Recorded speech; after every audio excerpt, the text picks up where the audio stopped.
Na na na na na na na na na na na. Yeah. Gabi na buwan ay nasa langit, ikaw naman ay nag-iisa. Nag-iisip kung bakit mo binibigyan ng halaga ang isang tao na di mo alam kung bakit mahal. Sinabi mo'y kasi siya'y espesyal, pero ano nga ba ang dahilan?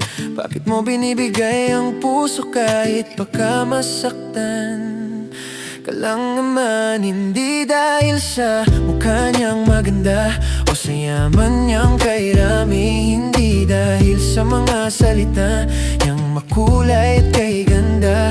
Baka dahil sa tingin niyang totoo o sa hawak niya ng kamay.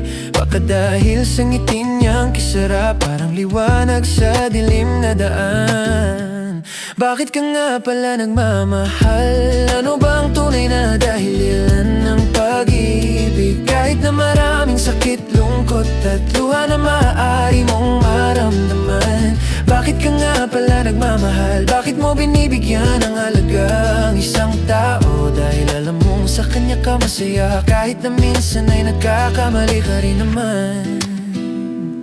Yeah, minsan ka nang nasaktan, minsan ka nang iniwan ng taong pinakamamahal. Ngunit hindi ka sumuko, patuloy ka pa rin namamahal ng totoo at buong buo. Sinabi ng iba ay bakit ka pa, pero ikaw ay tumatawa na lang. Sabi mo'y pag-ibig yan, hindi mo maipaliwanag, kailangan mo lang maramdaman. Dahil sa tuwing kasama mo siya, parang lahat ng problema ay nawawala. Dahil sa kanya mo naramdaman na hindi ka nag-isa.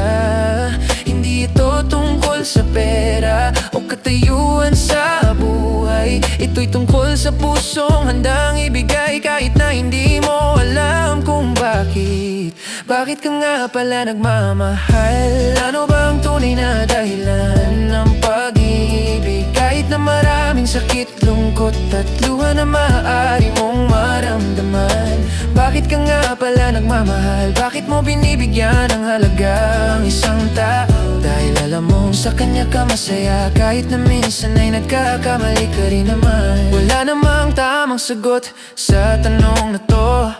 Ang pag-ibig ay parang hangin, hindi mo makita pero nararamdaman mo. Handang ibigay ang lahat, handang tiisin ang lahat, dahil yun ang pag-ibig. Totoo, wagas at walang kondisyon.